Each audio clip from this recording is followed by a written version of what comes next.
Life में ना बहुत बार हमें कहा जाता है कि अपना काम पूरे तरीके से करो, पूरी शिद्दत से करो, इधर उधर मत देखो, ध्यान दो, काम अगर शुरू किया है तो उसे ख़त्म कीजिए। अब ये सारी चीज़ें कहने और सुनने में तो बहुत अच्छी लगती है। प्रॉब्लम ये है कि जब हम काम कर रहे होते हैं कोई ये बताता नहीं है कि क्यों है, क्या है या कैसे करें। आज का जो टॉपिक है वो यही है कि अगर आप कोई भी काम कर रहे हो, पहली बात तो उसे पूरे चुपचाप क्यों करें, ठीक है, और उससे क्या होगा और उससे अचीव क्या कर पाओगे आप, ठीक है। ये आर्टिस्ट के लिए है, स्टूडेंट्स के लिए है।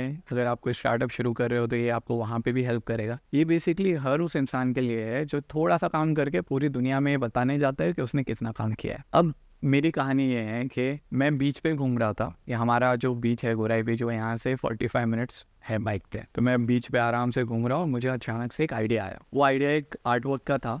तो मैं क्या किया, जल्दी से आया, यहाँ पे फ्रेंड का स्टूडियो है तो मैं वहाँ पे चले गया। मैंने उसको बोला कि मैं इस पे काम कर रहा हूँ। काम करते करते याद आया कि नहीं यार, ये इस इंसान की राय लेनी चाहिए। तो फिर मैंने क्या किया, मैंने पेन ड्राइव में वो सारा डेटा डाला और उस इंसान को कॉल किया आप घर पे। उन्होंने बोले हाँ, मैं उनके घर पे चला गया। फिर उन्होंने बोले काम कर, ये चेंजेस कर ले। वापस आया, काम करते बैठा तो समझ में आया कि और थोड़ी इंस्पिरेशन की जरूरत है, चलो गार्डन में चले जाता। गार्डन में गया, उसके बाद में आया कि अरे उसको भी कॉल कर लेते हैं। फिर एक दोस्त है, उसको कॉल किया, उसको बोला देखिए ये आइडिया पे काम कर रहा हूँ। ये करते करते अब एक बात समझो, 30-45 मिनट्स जाना बीच पे, वापस आना, उसके बाद में वापस आओगे आप, घर पे आओगे, कपड़े बदलोगे, उसके बाद क्लासेस जाना, क्लासेस या जो भी स्टूडियो टाइप है वहाँ पे जाना, वहाँ से वापस आना, फिर उस इंसान के घर पे जाना।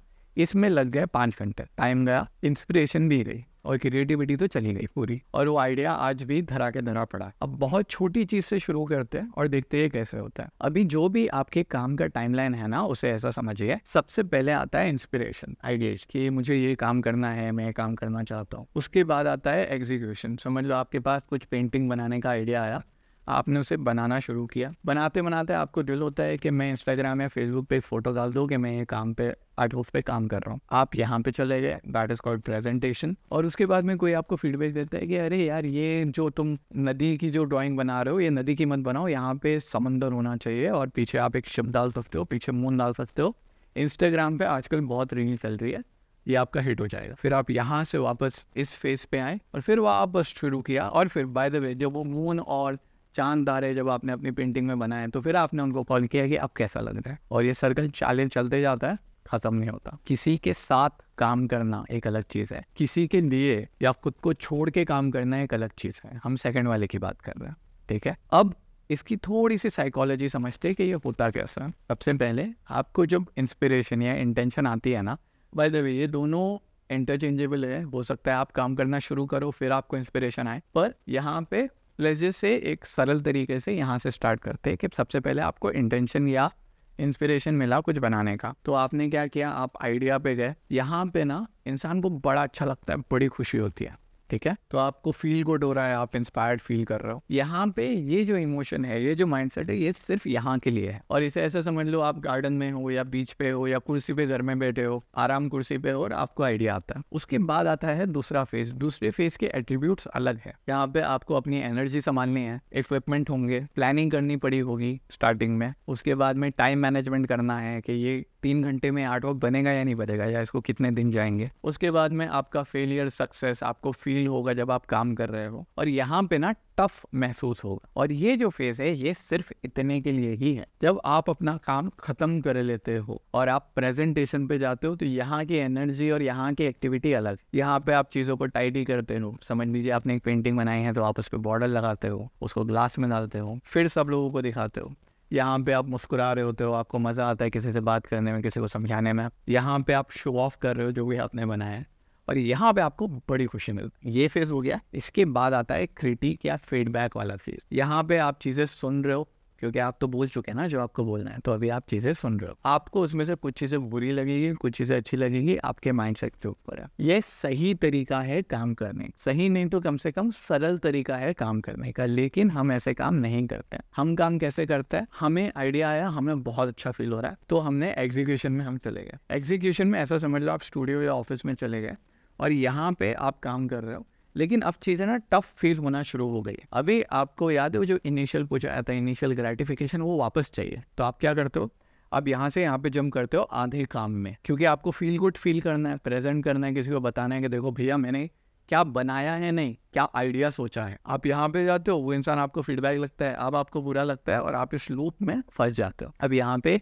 एक चीज़ समझना बहुत ज़्यादा ज़रूरी है, जिसे कहते हैं आपकी दिमाग की पावर। यहाँ पे जो माइंडसेट है ना, यहाँ पे जो आपकी चीज़ें हैं, वो इतनी ही है और इतनी ही काफ़ी है जितना आपका दिमाग झेल सकता है। आप जब इस फेज़ में हो, ज़रूरी है इस फेज़ को कंप्लीट करना। अगर आप यहाँ से यहाँ शिफ्ट करोगे तो आपका माइंड लोड में शिफ्ट कर रहा है। पहले वो चीज़ों के प्रेशर को हैंडल कर रहा था, अब वो चीज़ों को शो ऑफ करने में लगा है, अब वो वापस आके प्रेशर हैंडल करेगा, पूरा मैसअप हो जाएगा। तो सबसे पहले तो इसे बाय द वे से कहते हैं कॉग्निटिव लोड थ्योरी, ठीक है। कॉग्निटिव लोड का मतलब होता है कि जब बहुत ज़्यादा काम करने लगे हो तो कुछ चीज़ें आप भूलने लगते हो। कभी महसूस किया है, आप कुछ काम कर रहे थे, आप किसी से सुन रहे थे, आप किसी से बात कर रहे थे, बाद में ध्यान आया कि आपको आधी बातें याद ही नहीं है। यहाँ पे सेम चीज़ होती है लेकिन क्रिएटिविटी के साथ। अब क्रिएटिविटी एक अपना अलग बीस्ट है।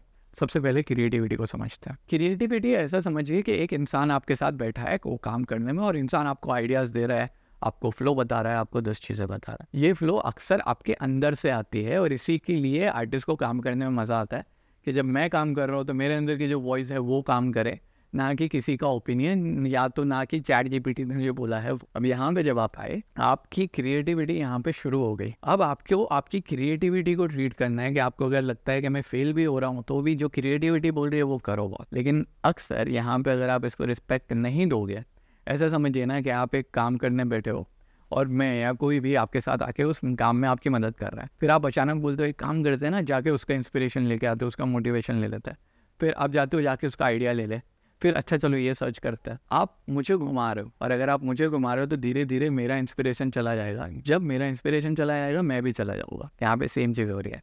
आपकी क्रिएटिविटी आई थी, उसका अपना एक फ्लो है और वो आपको गाइड करती है। आपको पहले अपने दिल की पूरी आवाज़ सुननी चाहिए थी, पूरा उस हिसाब से काम करना चाहिए था, और फिर आगे जाना चाहिए था। अगर आप इसको बीच में छोड़ देते हो तो पता है क्या होगा। वही चीज़ समझ लीजिए, आपने आपका घर आधा साफ किया। एक कोट है जो कहता है कि आर्ट इस केओस टेकिंग शेप। केओस पड़ी हुई है दुनिया में, आप उसमें शेप बना रहे हो, उसके बाद में वो खूबसूरत लगता है और आप दूसरे लोगों को दिखाते हो। लेकिन ऐसा समझिए कि अपने आपको अभी अपना घर एकदम अच्छे से साफ करना था, आपने आधा साफ किया है। यहाँ पे आपको इंस्पिरेशन आई घर साफ करने की, आपने आधा साफ किया, उसके बाद में आप अपनी मम्मी को बुलाने चले गए। अब मम्मी आती है तो मम्मी आधा साफ करने नहीं देखते, मम्मी बोलते ये नहीं किया तूने, वो नहीं किया, दुनिया भी तो यही करेगी, ठीक है।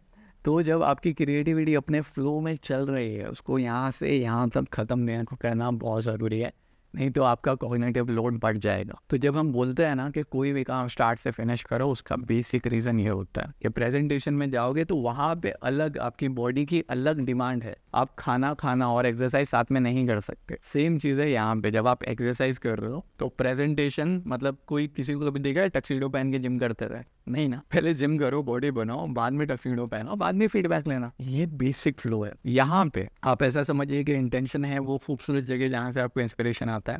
हाँ, बाय द वे ये प्लीज़ स्क्रीनशॉट ले लो, अच्छा याद आया, पिछली बार मैं भूल गया था। तो यहाँ पे एक तो ये जगह जहाँ से आपको इंस्पिरेशन आ रही है, दूसरा काम करने की अपनी ऑफिस, आपका स्टूडियो जो भी है, ठीक है। तीसरा प्रेजेंटेशन, ऐसा समझ लीजिए आप गैलरी में दे रहे हो। और फीडबैक, तो इंसान को जब फीडबैक मिलता है तो वो घर पे अकेला होता है, रो रहा होता है, उसको समझ में नहीं आता है, और लोग उसे चीज़ें बता रहे होते हैं कि आपने ये गलत किया। तो ऐसा समझ लो ये फेज भी आएगा, इसको एक्सेप्ट कर लो। इसलिए जब भी हम कोई काम करते हैं ना तो साइलेंस में बिल्ड करना ज़रूरी है, क्योंकि यहाँ पे जैसे ही आपने अपना मुंह खोला, आपका काम यहाँ पे ख़त्म हो जाएगा। तो अगर आप कोई भी आर्ट वर्क कर रहे हो और आप बहुत ज़्यादा बोलते हो, प्लीज़ उसको कम करो, क्योंकि आपका जो माइंड है ना वो बहुत स्पेसिफिक चीज़ें ले सकता है, उससे ज़्यादा नहीं ले सकता। काम कर रहे हो, काम में ध्यान दो, उसी में बरकत आएगी। और अपनी क्रिएटिविटी, अपने आप को ट्रस्ट करो। आइडिया आपके अंदर से ही आएगा, कोशिश आपके अंदर से ही होने वाली है, ठीक है। सो कोशिश करते रहो। जब काम हो जाए तब कमेंट्स में बता देना कि भाई मैंने कंप्लीट कर लिया, मुझे सुन के खुशी होगी। अच्छा लगा तो दुआ में याद रखना। कल मिलता है।